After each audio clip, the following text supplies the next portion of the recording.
Hello folks, welcome to the first of the series of these PowerPoints and voiceovers. As you see, we're going to be following a number of reviews of each of the chapters. I want to be clear that these presentations will be a mixture of some slides that did come with the publisher of our text, Healthcare Ethics 6th edition, but I'll also be adding my own slides and certainly trying to make connections to the other text which involve the nursing code ethics that we'll be talking about this term. I want to just start with a general approach and introduction to ethics. And the first thing I want to say is that ethics is really a form of dialogue and investigation. It's going to involve lots of different multiple voices and perspectives. And so I want to just set out some parameters of what ethics is and what ethics is not. So the first comes from a slide of a friend of mine who is the director of the Scattergrid Program for Applied Ethics in Behavioral Health Care. And he posits ethics as one of the four main branches of philosophy. Philosophy can examine a number of different things, including epistemology, how we come to know something, or metaphysics. So ethics and value theory is one of those. Ethics is about choices. We jump down to that last bullet point. We all do ethics whether we know it or not. In other words, we make choices. We have to make decisions, particularly in healthcare.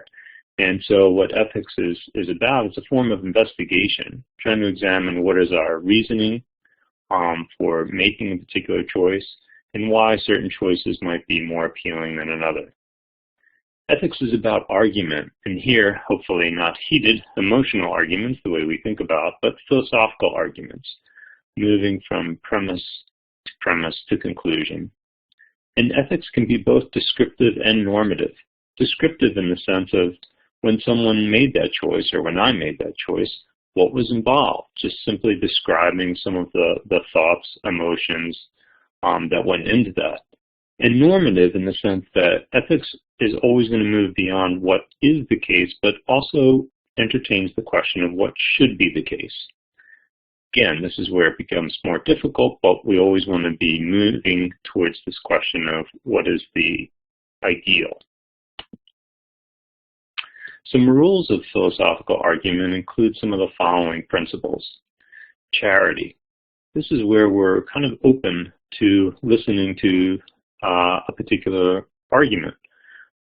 We will have our own objections, but we want to try to be open to the steps of logic and reasoning that we're hearing from another. Clarity.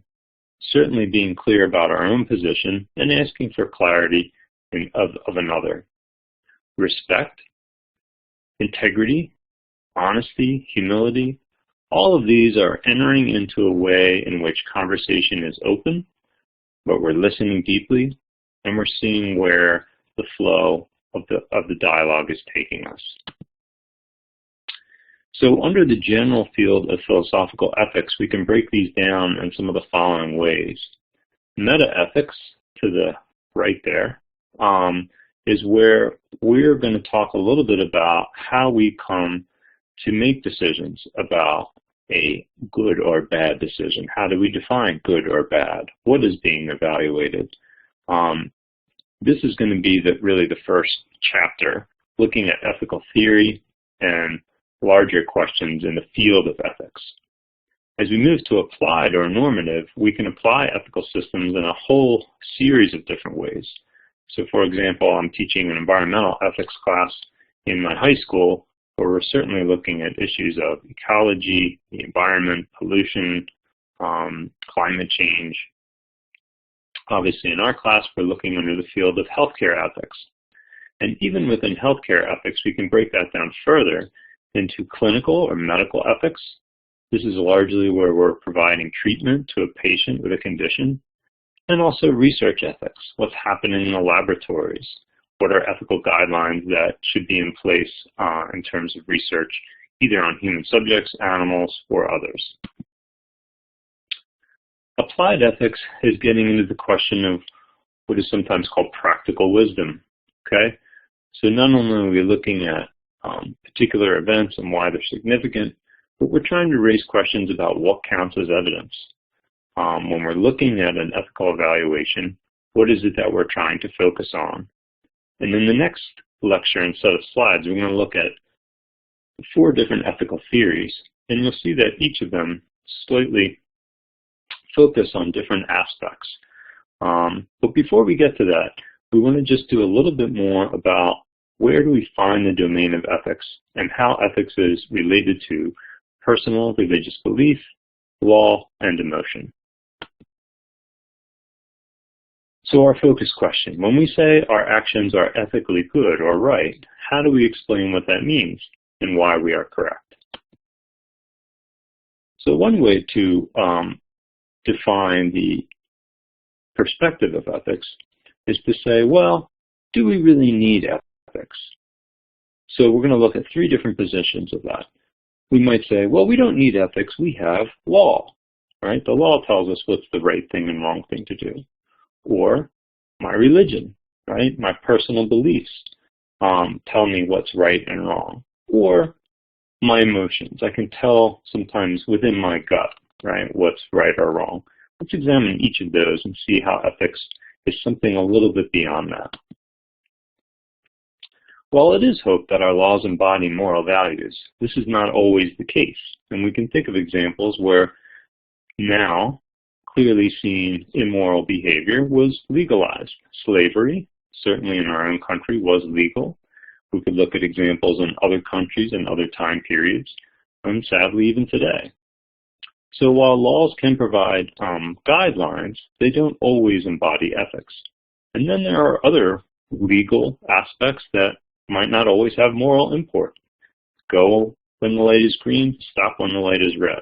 These are practical guidelines that don't always have moral significance. Religion and ethics is something I think we'll come back to a few times throughout the course. And while religious beliefs certainly contain moral values, such as a religious belief that all humans have rights and dignity, the belief itself is not a moral argument. So we have to start with what are those values and beliefs, and then what are the steps of logic that gets applied to particular medical procedures or circumstances. In religions, we often appeal to particular authorities, such as the Pope, or it is said in Scripture, or even our own personal experience. And while these are important, they are not providing reasons and arguments. So if ethics is about investigation and dialogue, we have to move beyond just appeals to authority. This was seen very early on in the Platonic dialogues. If you look up Euthyphro's dilemma, Socrates is asking this character Euthyphro, does God say something is holy and thus it makes it holy, or is it holy in and of itself?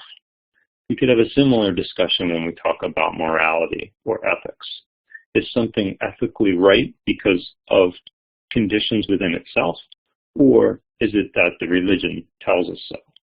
And it's that latter position that can create problems. Lastly, ethics and emotion. Again, we sometimes will appeal to something just feels right, or that our conscience tells us so. And while emotions do have a role to play, and we're going to see that your book really highlights that, we can't rely on emotions alone. We're going to see this critique particularly in Immanuel Kant and deontological theory in the next set of slides. But we have to involve some sort of reasoning. What are the reasons and arguments? It can't just be appeal to emotion alone.